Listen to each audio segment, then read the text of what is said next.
Hey everybody, it's the MAUDCAST. It's Monday. Super happy everybody is here today. Hope you're all having a wonderful Monday start to the week. You know, it's hot here in LA, but I will never complain about the heat because I love the heat. I welcome these heat waves. I welcome them. To everybody joining today, we have a very special guest. I'm so honored he is joining me today. I'm going to give it a little bit of time for people to join in. If you're just tuning in, this is the MAUDCAST. This is the 6th episode. And we have the amazing Shaka Senghor here today. I'm so excited. It's going to be amazing, enlightening conversation, and I'm just super honored and excited that he's going to share this space today with me, and we're going to be talking about all things joy and aspirational and happy. And you know, right now we're in a time where life can feel a little upside down, maybe stagnant, maybe not so joyful. So today we are going to be talking all things joy. If you're just joining, it's the MAUDCAST, episode number 6. We're on to 2 hands, guys. We're at episode number 6, and my amazing guest is the one and only Shaka Senghor. And so yeah, I'm going to call him in. If you guys can hear, I have my theme song, my modified theme song, which was made by my really good friend Ben. And hey, Shaka. Hi, Shaka. What's up? How are you? How are you? I'm great. I'm so happy to be here. I'm so thankful you're here. You know, this is my 6th episode. I'm adjusting my ring light. Oh, here we go. That's better. Hey, Shaka. How you doing? What's up? How are you? I'm great. Welcome to the MAUDCAST. I'm excited to be here. Super honored. I am so honored that you're here with me today. I know one of your last interviews was Oprah, so I just have to thank her for that alley-oop. And, you know, we're going to it's going to be a completely different interview. And, you know, Oprah is like idol, so because you just talked to her, I feel like I just talked to her too because it's 1 degree of separation. That's what's up. It's all in the fam, for sure. All in the fam.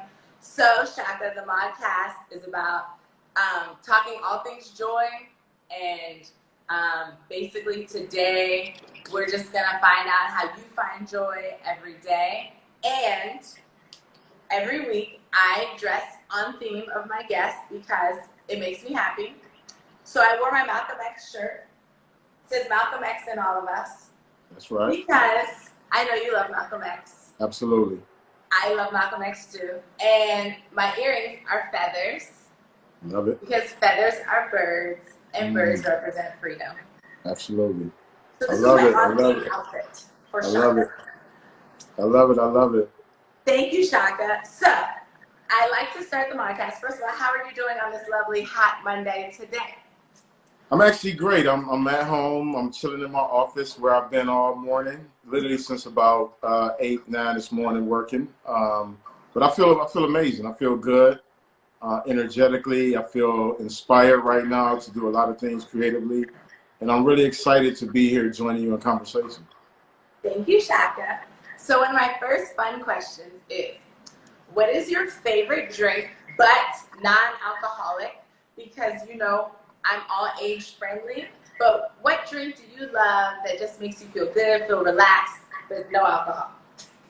Yeah, so I'm actually drinking one of them. I'm not going to give any brands out, but I'm actually drinking a fresh juice right now.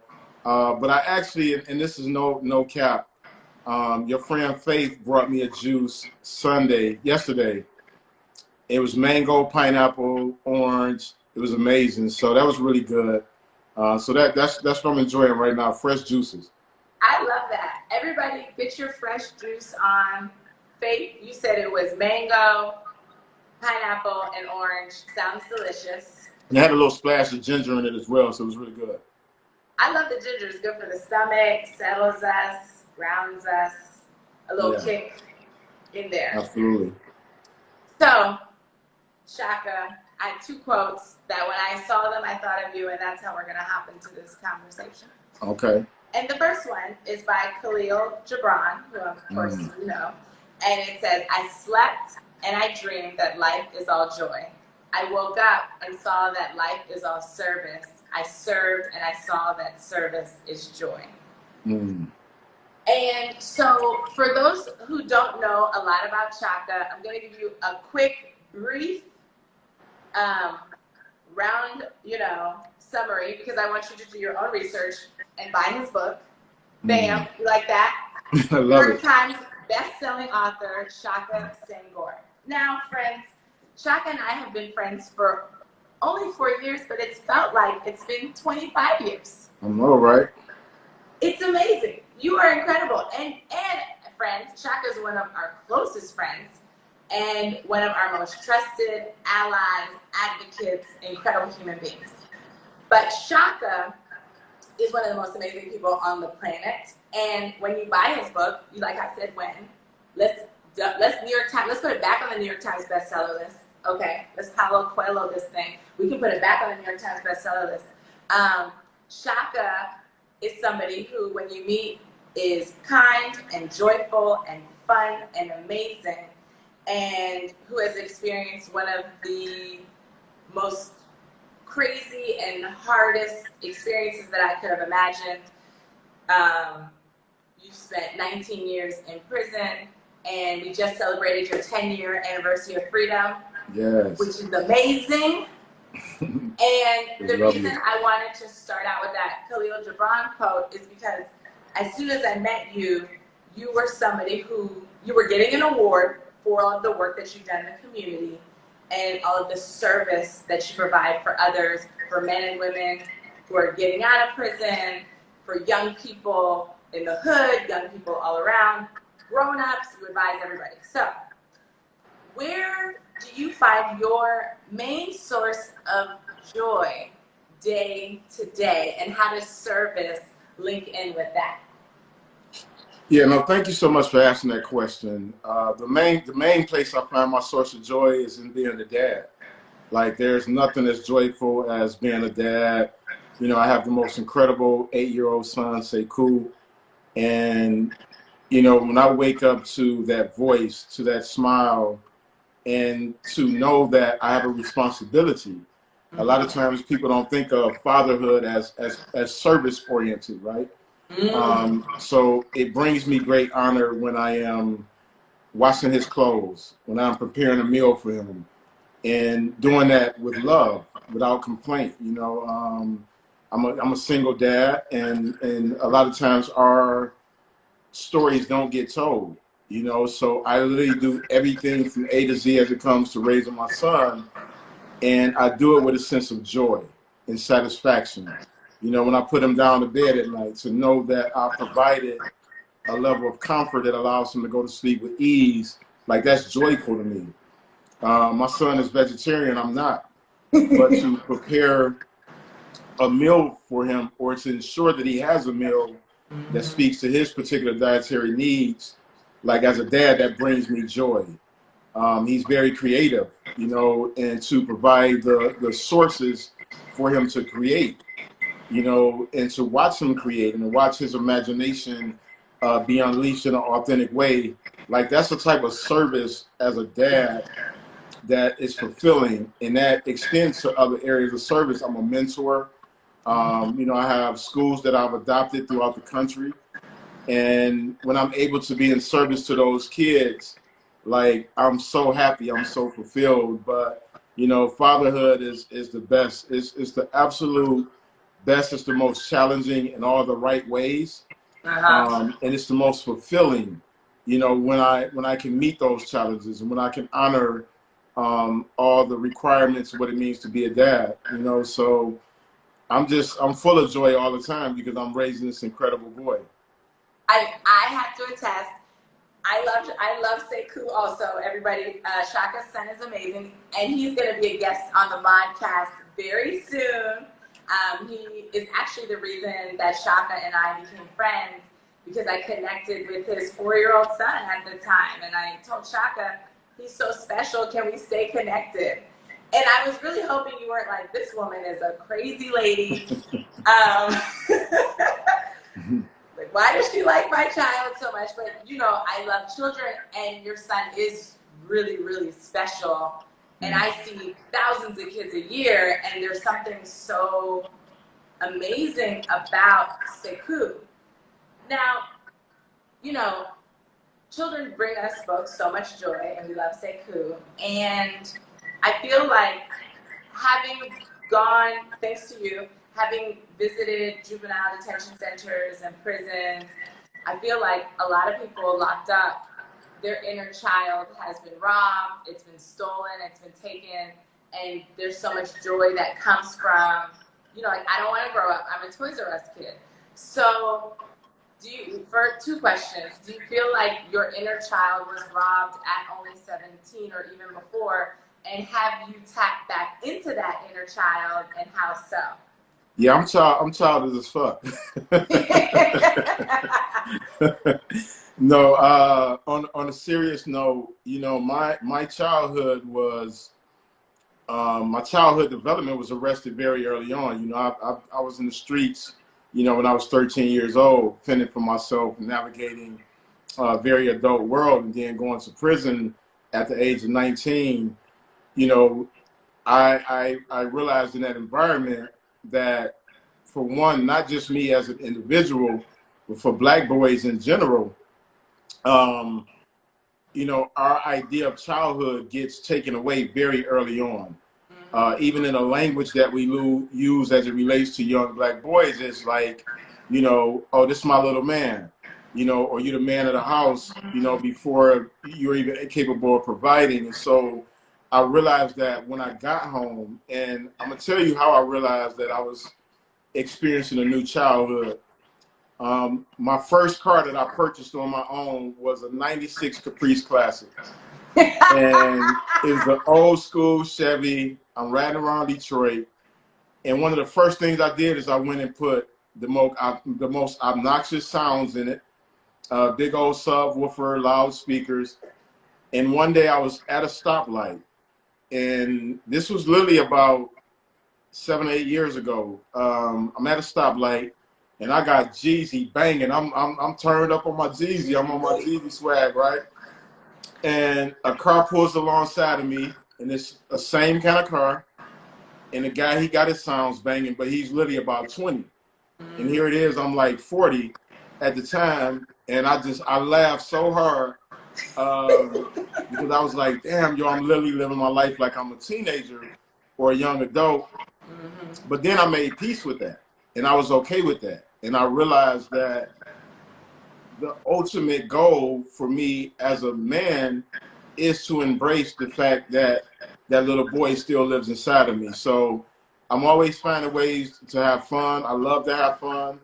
I'm curious about the world. I'm still learning a lot of things. So instead of saying, hey, I'm too old to learn this, I'm like, no, I'm actually curious about this and I want to know more. Just the other day, like, I literally put my roller skates on, and It was amazing. and I was literally skating around my house, right? And it was the most childish thing I can do, because first of all, I'm like, I got beautiful wood floors, and I knew that there was a potential of me scratching up these floors, which can be expensive to get clean, but the fulfillment that I felt in that moment was way more important than whatever it would cost to get my floors clean, because I can replace floors, but you can't replace the feeling of joy when it's happening in the moment. And I wanted to have that moment for myself, and I did, and I had a ball, and it was a great experience. I mean, and it brought me so much joy, because I was on your page, and I was like, Shaka skating in the house. And I didn't even know that you roller skated. And then you did it well, because let me tell you, last time I roller skated, I broke my wrist in the 5th grade, so I've not been on a pair of skates again. But I love that you are putting joy first, like Chloe just said. And so my question to you, I've been like thinking about it, I've been preparing for our interview, is how do we make joy cool in the hood? No, I think that's a great question, right? And I think it really starts with those of us who've been able to access joy and access fulfillment. And one of the things I think we also have to articulate that it's not a one-off, it's not a sustainable thing, right? It's something that you capture in moments of presence. And a lot of times we're not even present with our own being, so we can't experience joy because it's almost like an external thing that has yet to be captured. But when you help people tap into the presence of their being, that's what joy is easy to access, right? And the thing is that we find it in the hood, but oftentimes it comes in a way that's wrapped in something else, some other toxic behaviors, right? Yeah. So like you can go in any hood corner and guys are cracking jokes and having fun and those things, right? But it's usually within tearing somebody else down. Right. And so the big thing is to not demonize the fact that they're being joyful, but being able to redirect that joyful to an inner experience and a sense of fulfillment and being able to find presence enough to actually be in the moment when you're having it, right? And so to me, I think it takes all of us. It takes artists, like we articulate the culture. You Right. know, it takes entertainers. You know, it's so funny, like, you know, as a black man in America who's often vilified, it's really interesting that we begin to buy into the idea that we can only show up as the villain in order to be empowered and to be strong. And for me, like I'm so intentional about the love that I welcome into my life. I'm so intentional about loving on the people in my life, my brothers, my sisters, because that's empowering to me. Yeah. And that's joyful to me, you know, and I can promise you that it feels amazing when I can find joy in the laughter of a friend, when we have an inside joke, or I can find joy in being able to hug a friend and to just be present with them in whatever they're experiencing. And so I think it's the most swaggy shit ever is to like be a joyful, empowered, successful man in the current state of being as a black man. For me, right? And it's not to say that that's a gender idea. Just the fact is, I'm a man, so I find joy in that, right? I find a great deal of joy in my madness and being a king and being present in the way that I am, unapologetically, you know, because, you know, the way that I connect to my friends, it's important to me and it's joyful because I know that I'm living in the power of what it means to be a man. I love that. I mean, I have this quote. It's on my phone. It's like a meme, and it says, "Joy is sexy," and I love that because even as a woman, as a black woman, it's like, you know, I mean, I'm super joyful. I'm loud. I'm always laughing, always smiling, and even from the lens of a man, only certain men find that attractive. It's not like the sexy thing. It's like, you know, maybe if I have on like a mini skirt and a tight dress, that's the sexy thing. And it's not coming in a room, greeting everybody and smiling and being happy. And I'm trying to, like, one of my missions is to make joy cool in the hood. And like you said, in the hood, there is so much joy. We do the electric slide at the cookout, but sadly, that same cookout might get shot up 5 minutes later. Yeah. And so it's like, how do we have the joy and take out the trauma? Because black joy is the greatest. Like, Absolutely. yeah. But I do want to say this, like, if brothers are sleeping on you because they don't see the sexiness in your joy, like that's truly their loss, and it's probably because they haven't been able to access joy on their own. And maybe there's a factor of that that's so unfamiliar. I think it's beautiful. I think, you know, one of the things that I absolutely love about our friendship and my friendship with Chloe is the joy that I feel when we're around each other. And it actually set a standard for me in terms of my expectations and what I'm looking for in like women that I date. Like joy is a key part of that. If that's absent, like I'm good. Like I'm straight on that. Like real talk. That's amazing. I mean, because to me, what it says is that there's an element of themselves that they haven't accessed, and I think the same should be for a woman. Like if a man can't smile in the presence of a child, if he can't find pleasure in enjoying a meal with beautiful company, like there's a lack of presence there that diminishes that experience. And so now I'm at a point in my life where I'm like, my days are valuable, my time is valuable, and I would much rather spend time laughing and feeling good than crying and feeling sorrow. And so I think your joy is sexy. I think it's a crazy swagger, and I hope that the brothers who are courting you can acknowledge that as a major asset, because I promise you I was going to make your life better. Thank you, Shaka. That means so much to me. I'm blushing, and you know I'm light skinned, so I'm turning red. That's real. Thank you so much. And you know, in relationships and in dating, and you know, I date black men, and I know you date black women. And not to say that we're like closed off, but that's just what it is, you know. And I think that joy, if I ask my guy friends, like, what are you looking for in a woman? Most of the times, joy is not on that list. You know, it's like, you know, intelligent and nice and smart and whatever, reliable, but joy isn't on that list. And so for any brothers and sisters watching, I think that it's so important to seek joy in your partner, like Shaka was saying, because if not, it's not going to be joyful. And if it's not joyful, what's the point? Yeah, no, but I think there is a reason for that, right? It's part of it is from our culture. We're taught to be so cautious about anything that makes us happy or feel fulfilled. And I've given a lot of thought to this, right? So being a successful brother on my journey, I get a lot of what I consider backhanded compliments, right? And there's people that's being like, oh, don't go Hollywood, or make sure you stay humble. And these things, and they're well-meaning and they're well-intentioned, but they're wrapped in this weird caution, right? And so what happens is when you're overly cautious because you don't feel worthy, it's hard to access joy. It's hard to access fulfillment, because if you don't believe you belong in a place, how can you settle in? And that's an emotional place, a spiritual place, a mental place. You can't settle in where you don't feel you belong. And so it's hard for people to see joy as something they can settle into, because they haven't been taught that that belongs to us as well.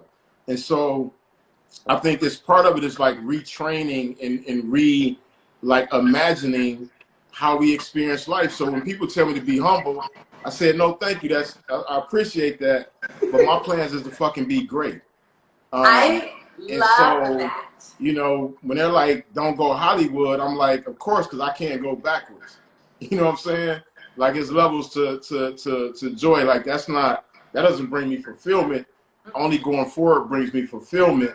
And so we just have to reframe the information we're taking in, and really even the language. So when a guy is saying, you know, I want a woman that's nice, actually what he's saying is that he wants a woman that makes him feel good and joyful. It's just that we haven't been able to put it in a language that's accessible to, you know, our brothers and sisters. And so you're doing a great thing. Like, this is a great service. And it's just a testament to who you are. Like, you're always in service of others. Like, and it's one of the most beautiful and authentic things to witness. And, you know, I appreciate it. So y'all brothers, if y'all trying to holler at my sis, understand you're going to be laughing and smiling, and you're just going to be loved on in a dope way.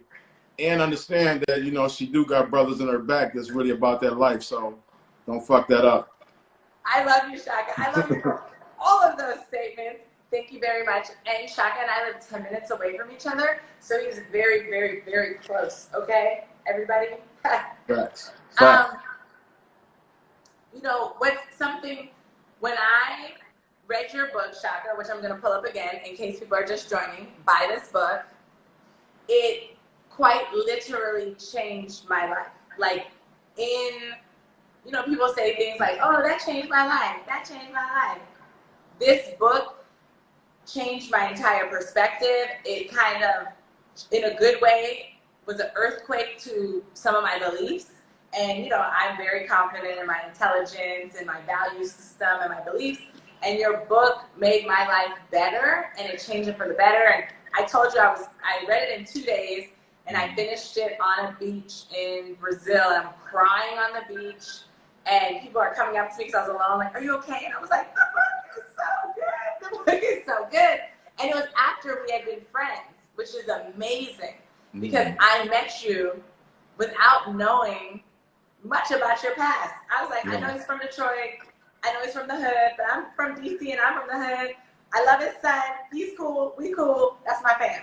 Period. And then I read your book, and not only did it change my life for the better, but it inspired me. And one of the biggest things that I want to, that in the way it changed my life is that when people get locked up, people say things like lock them up, throw away the key, like whatever, it doesn't matter. They're animals. Just horrible, horrible, horrible. And one of the things that basic human rights are denied to prisoners in the United States. But one of the things that's hugely denied is hope and joy. And so how were you able to find any joy while you were locked up, and how did you find joy when you got out? Yeah, when I was locked up, it was very hard. But the one thing that was consistent was books. You know, it's one of the reasons I'm a writer to this day. Like, there was nothing like getting away. And I was reading everything. Like, people think I'm all super philosophical and deep and intellectual, and I am all those things, right?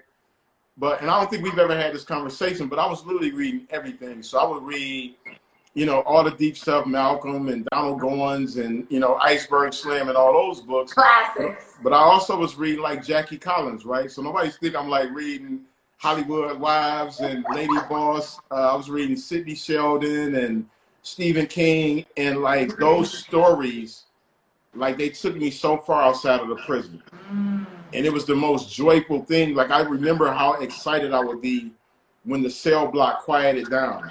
Wow. And I would literally stand at my door by my bars, reading late into the night, 2, 3 in the morning, and I would have to hop on my bunk when the officer make that round, because you're supposed to technically be in your bed like a kid. Oh my God. And so I would hop in my bunk. As soon as they would leave, I would get back up, and I would literally stand at the door and read by the little bit of light that cracked through the door. And I would read those books and be transported to a different world. You know, and so that was the one place that I knew I could find joy at. And then being a mentor, even in that environment, and helping other brothers access their emotions, access their intellect, like that fulfillment. It wasn't as joyful, it was more fulfillment, but the books were the joy. And then when I got out, you know, there's been many things that's brought me joy.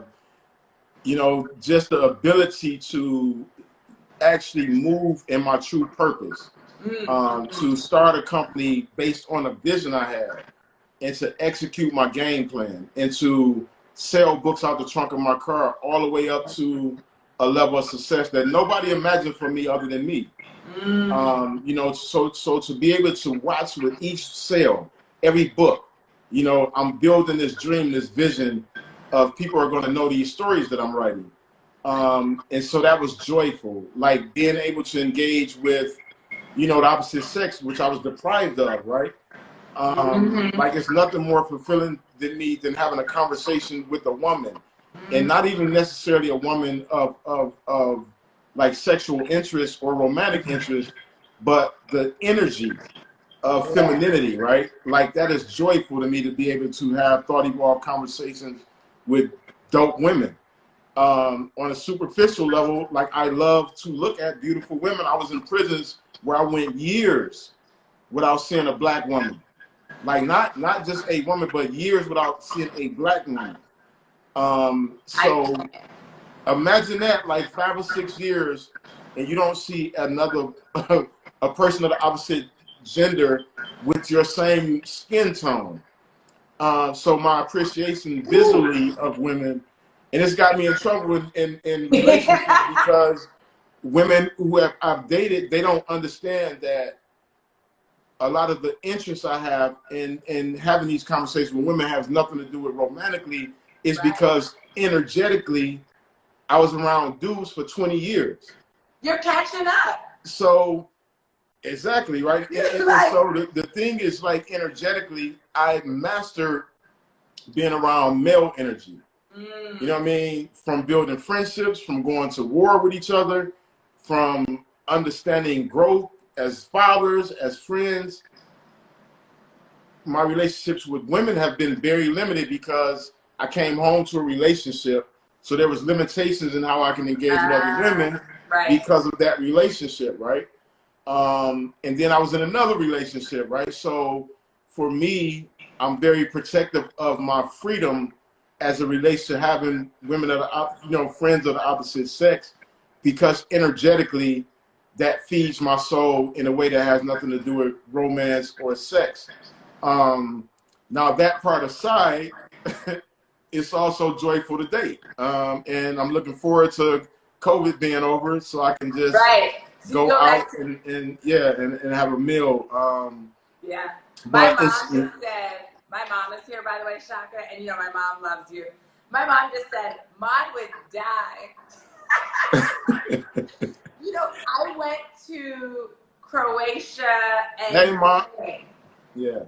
last year I was gone for like 2.5 weeks. So Ukraine and Croatia. I did not see a black man in real life for 16 or 17 days.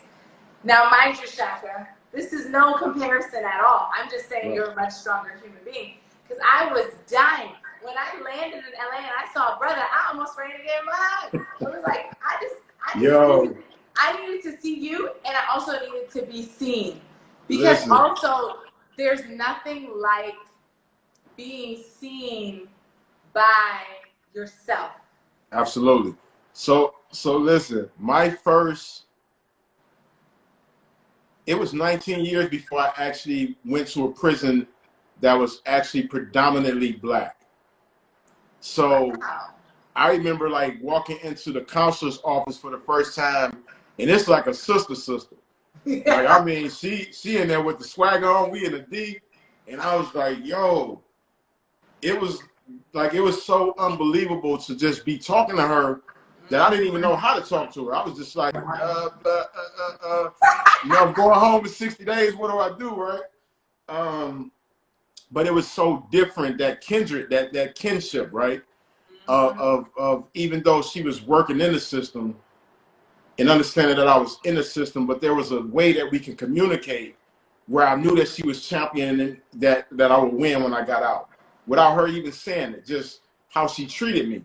Hey, brother, you know what you need? What you in my office for today? What you want? What's up? How can I help you? Right? But and like I hadn't had that in 19 years. Wow. You know, it was inmate number 219-184. What do you want? You know what I'm saying? White, what do you want? You know, so to be in a space where a sister's literally just like, brother, what you want? How can I help? You know what I mean? Like that swagger, that energy, it was wild. You know what I mean? And so, you know, I love all the dope sisters that I rock with.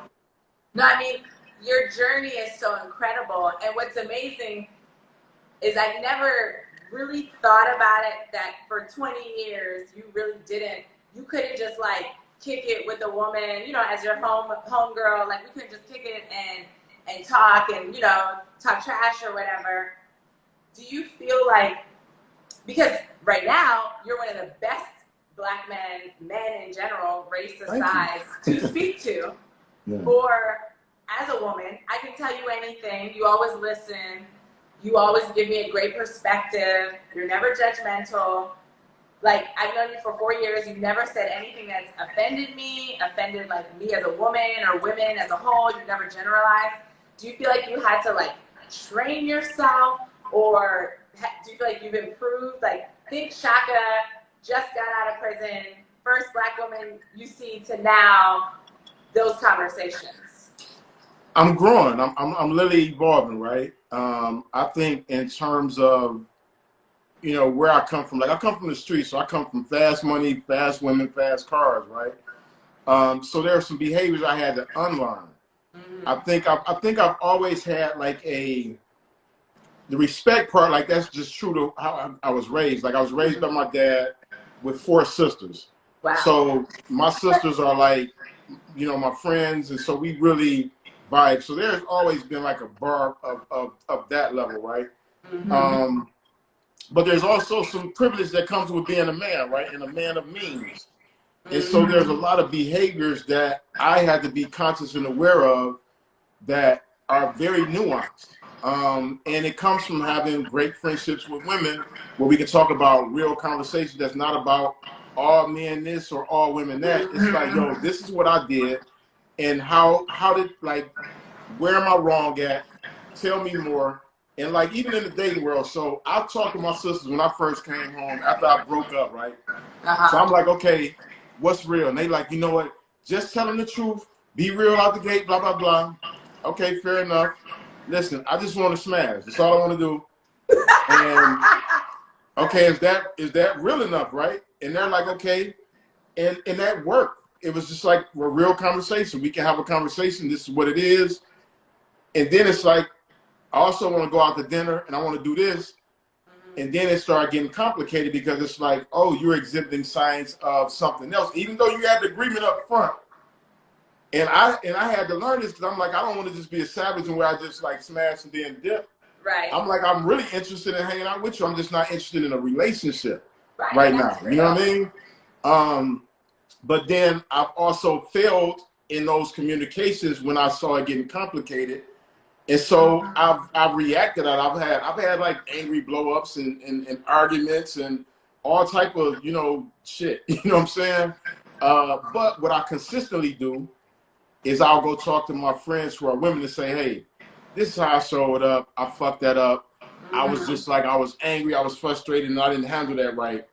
Like where did I, as a man and coming from a woman's perspective, like where did I not handle that right? And what should I have done? And am I overthinking this? And sometimes, and I mean, you know it, I've called you with like, you know, stuff about the BM and you know what I mean?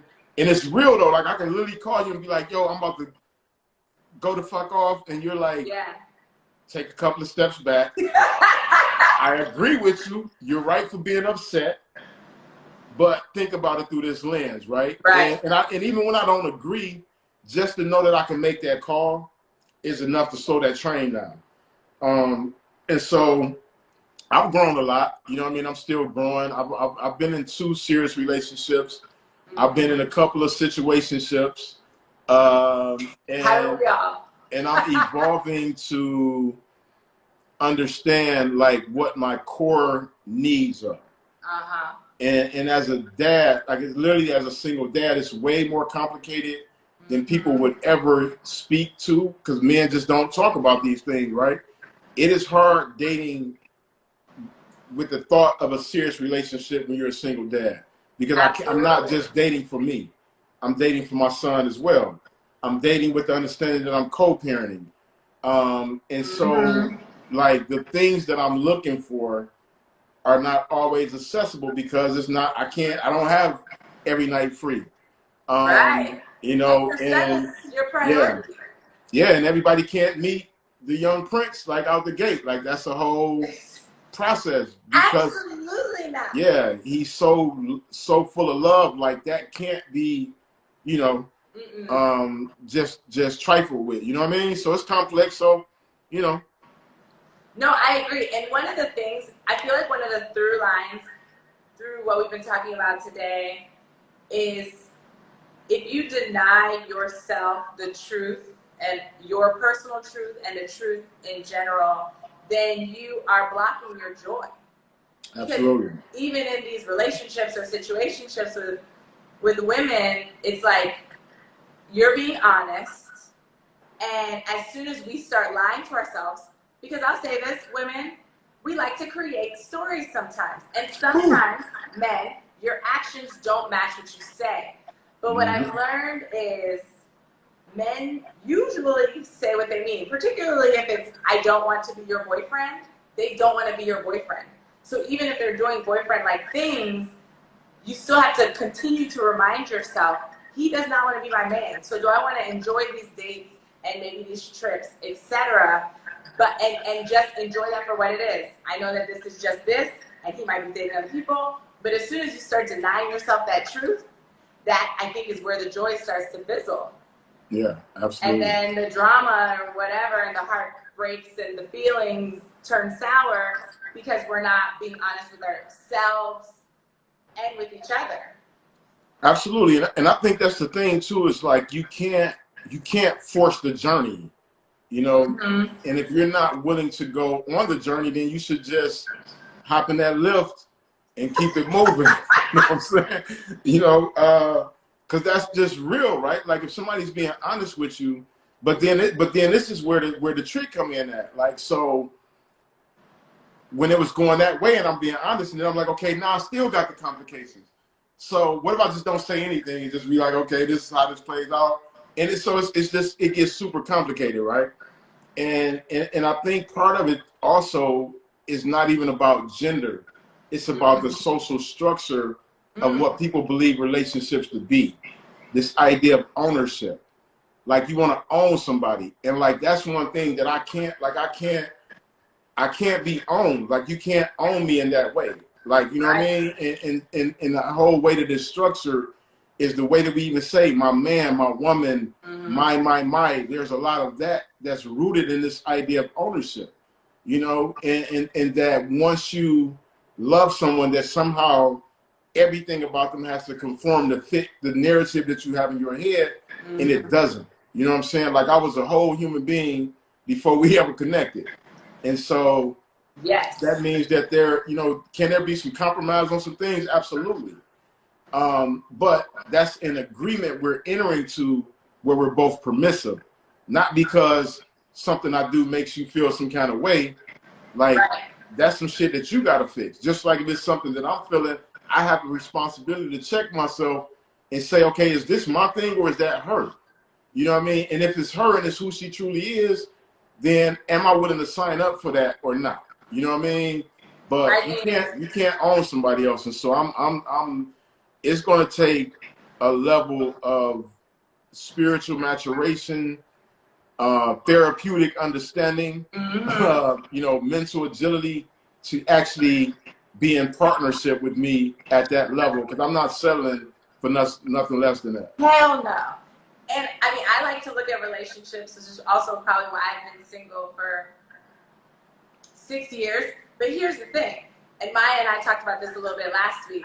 Is like, hey, your mama gave me a cosign though, just for the record. Oh, Shaka, my mom gives you all the cosigns, and remember, she utilized her crazy white lady privilege to yell at people at the bookstore because they weren't carrying your book. I love it. My mom goes for you, okay, Shaka? She goes, okay. Wow. But I think that it's important, and I feel like what you're saying too, and like I like to look at numbers because, you know, people are like, a relationship is 50-50 and this and that. I like to look at 100-100. Facts. I'm bringing you 100, so I need 100, and then we can figure out what to keep each of us at 100 looks like. Because I think sometimes, like you're saying, people approach these relationships like TV land, like a rom-com. And it's like, I like to approach it like a friendship. Would I allow a friend to treat me this way? No. So why would I allow somebody I'm dating to treat me this way? You know, it's like setting that bar high and never settling. Because what's the point? Because like, we hung out yesterday. You're living your best life. Congratulations. Everybody, Shaka just bought a house. I need claps in the house. In the comments. It's beautiful. Yeah. We're having a beautiful, peaceful, insightful, productive, joyful afternoon. Why would you ever want to bring anybody into that fold just to say, oh, I have a wife, I have a girlfriend, who's going to bring all that down? Yeah, that's the thing. Like, you know, people be talking about level up, like, it's real. You know what I mean? Like, it's like, you know, and I think a lot of times we settle for the convenient, and we're not willing to put the work in to navigate, you know, what partnership really looks like and what we really need. Because that's the other thing, like, what do you really need? You know what I'm saying? And a lot of times we know what we want, but we're not thinking about what we actually need, you know? And so, and, you know, my needs have evolved, you know, as I've grown and grown in success, grown in, my spiritual understanding, my emotional intelligence. And so I can only, focus on what I need. What advice would you give to anybody, but particularly young men? Because, Chloe and I focus a lot of our work on young women. And like when I look at the pool of young women that I work with, that I deal with from age 6 to 28, 30, like they're amazing. Like they are showing up fully who they are, ready to be joyful, etc. So what advice would you give to young men who maybe haven't been able to tap into that joy yet, or maybe having imposter syndrome if they're, doing well in school or just got into a great college or a great job? What advice could you lend to them? So one of the things I think is important for young men to do is identify a mentor who's actually built something. And what I mean by that is like, when you think about who the role models are as touted by the media for black men, it's typically entertainers, athletes. Mm-hmm. It's rarely intellectuals, writers, mm-hmm. things like that, right? If a man has not built nothing, he does not really understand how to provide or how to produce in a way that's sustainable. Mm-hmm. So if you've only ever had a job and you've never had to figure out how to build anything, whether it's building wealth, whether it's building housing for you and your family, whether it's physically building something and seeing it through to completion, like you're not capable of being a mentor or a role model because you're incapable of providing the life skills necessary to ensure that the person that you're mentoring can provide and produce in a way that benefits them and brings them joy. I don't think that young men should rush into a relationship until they've actually built something. Build your resume. You know what I'm saying? Build a go-kart, build a garage, build your mama's garden, hustle, do something that is completed, right? Because a lot of these guys are high fashion, basically employees. And there's a difference in a man who's built something than a man who's being paid for his services by the man who built it. And you just operate out of a different level. And so even within this culture, I hear a lot of guys get crowned with this title of king that haven't built a kingdom. Like if you haven't built a kingdom, like you're not a king. You may be a king in practice, right? You know what I'm saying, or working up to that. But it's levels to being a king. And a king is somebody who's produced, somebody who's built, and somebody who's capable of providing, not just financially, but provide in a way that adds value to the people whose lives that they're responsible for. And if you've never had that degree of responsibility, then you're not capable of being a mentor. And those are the wrong guys to follow. Because if you haven't built anything that you're responsible for, you haven't been having to provide for somebody that you're responsible for, you don't understand what value is. And somebody who has no value, they'll tell you any fucking thing because they don't know what they believe. You know what I mean? So right. Men who build are men who understand value.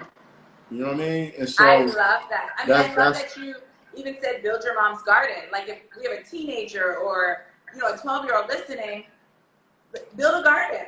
Put a bike together. Like I literally had my son put together my nightstands because I want him early on to be able to not only follow directions, but understand directions and then execute something to completion because there's a sense of fulfillment and purpose that comes with that. And so he's very task oriented because he's getting that behavior as model, right? With buying a home, like he was with me every step of the process. Amazing. Every step. Because as a man, he has to understand how do you build your kingdom. Yes. You know what I mean? And it's amazing because now he at 8 years old has been exposed to things, particularly, and this is I think how we build Black generational wealth, is bringing our kids into the rooms so that they can see it, they can feel it, and then they have the pride too. So obviously you bought the house with your money, but that is you and Senghor's home, and the pride that he has, you know, when he greets us when we enter the door, I feel that. Absolutely. The care that he has when he's wiping something down, he's like, we built this. Absolutely. And, you know, I mean, I think that is so beautiful and so powerful. So everybody builds something, and Shaka said it can be as small as a bike, a garden, an IKEA bookshelf. No, hire somebody for the IKEA bookshelf. I'm not building this. You know, I actually build those very well. Yeah. I take pride in the fact that I know how to build things, and like I'll be like, look, you got to know when to hire and when to fire. But that is because Shaka, you built. Absolutely. Yeah. Because, but it's one more element I do want to add to that. Oh, please. You can't allow people to get in the way of what you're building. And I've had that experience in the quest that I'm on. I've had that experience in the world of dating where, you know, you start hearing that, oh, you give too much time to this, or you're always on this, or you're always on that. And like, that can rewire what you're building. And like, when you're rooted in what you know that your long-term vision is and your goals, like nobody, period, should be able to misalign you from that. I don't care how amazing they look, how amazing they feel, all those things. If they're not contributing to handing you that hammer when you need it, or that screwdriver, then I mean they're in the way. And you'll never get anything accomplished if you allow people to disrupt you or remove the tools that you need to build something. So that's how I get down. Like, yo, if you're not with the building process, like, you don't belong over here. No, I love that. Do you feel like as you've grown and gotten older, do you feel like if you feel that person infringing upon your joy, is that like a red flag, like it's a wrap? It is, but I haven't always listened. I done ran some red lights. I done just been like, skip the stop sign. You know, I mean, I'm human, right? It's the human part of being, right? It is. And then I also have this struggle too, because, you know, so I've gone through this process where I'm like, you know, I'm gonna be celibate for like 90 days. God bless. And then I get this avalanche of guilt because I'm like, I was celibate for 20 years, so I'm straight. I'm like, yo, I owe myself. I can't take that off the shelf, right? That is hilarious, Shaka. And I do, for real. I mean, like, my guys call me every week, and I'm like, can you imagine me being like, yo, I'm on this 90-day fast right now? And so, you got your brothers locked up who that's like, yo, get it for me, like, you know what I'm saying? But no, I think it's one of them things where, you know, I don't focus on perfection. I focus on process, right? I love that. And as long as I'm still growing, as long as I'm still evolving, and as long as I'm present, from a deficit. That's what you taught me yesterday. Absolutely. You never look or work from a deficit in your life, which I love. I wrote that down yesterday. Yeah. And I think it's amazing. Yeah. Shaka, first of all, this has flown by. You're almost amazing. Yeah. Because IG will cut us off in like 6 minutes. So before I go to my fire questions, can you just tell us the joy you felt when you got the call from Oprah the first time? Because everybody, guys, Oprah has called Shaka many times, and she said that it's her best interview of her career.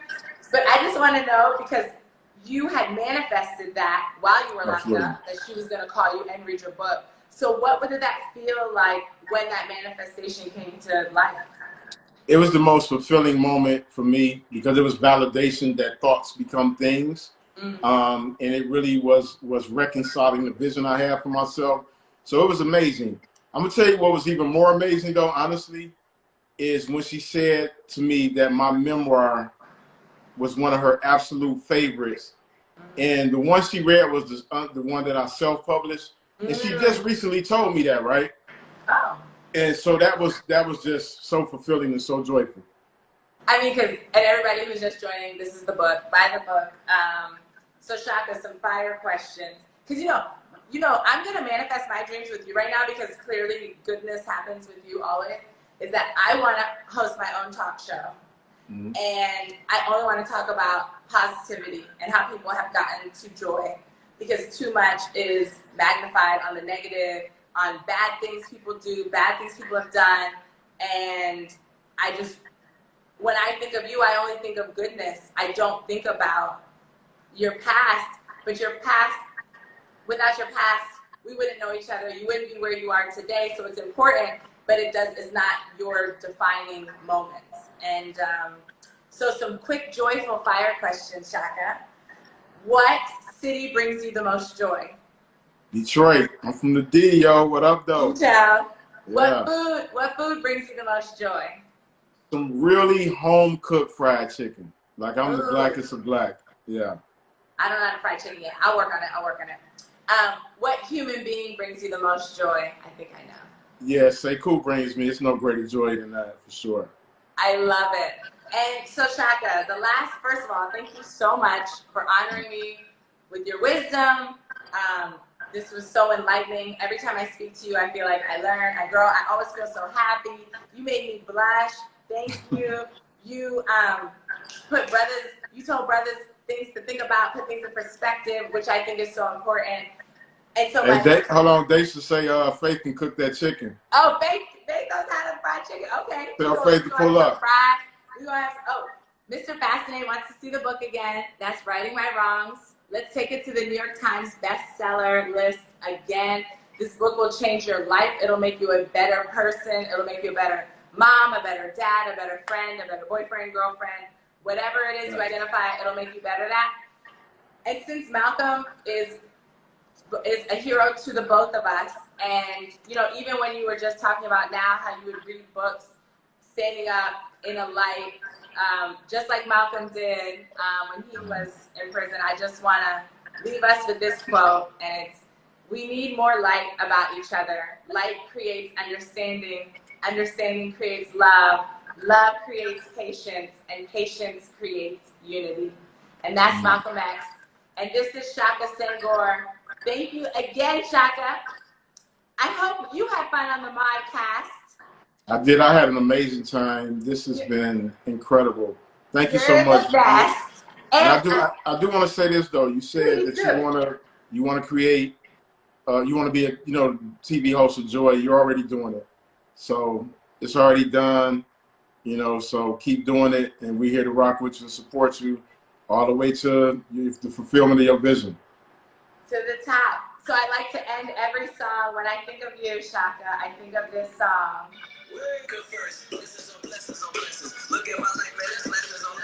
Detroit, and we're blessed. My God.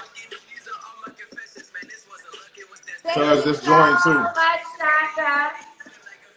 Thanks, love. I love you. I love Senghor. I can't wait to Senghor on the MAUDCAST. It's going to be hilarious. Yeah, he was supposed to come say hi before they cut us off. Where is he at? We have a minute. Senghor. Senghor. Everybody, you have to meet the amazing Senghor. This is my boo. This is why Shaka and I are friends. Come here. This little man that I met. You only got like 1 minute to come say hi.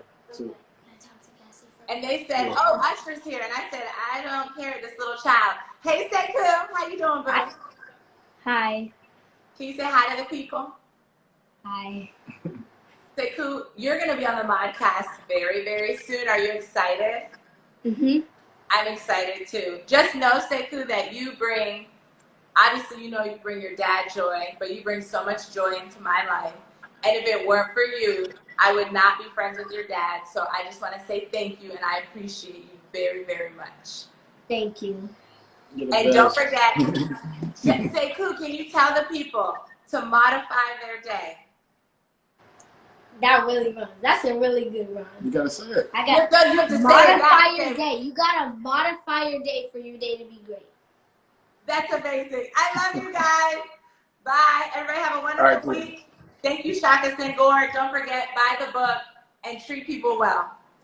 All right, sis. Peace. Love you, Shaka. Love you too. See you soon. I'll get off here.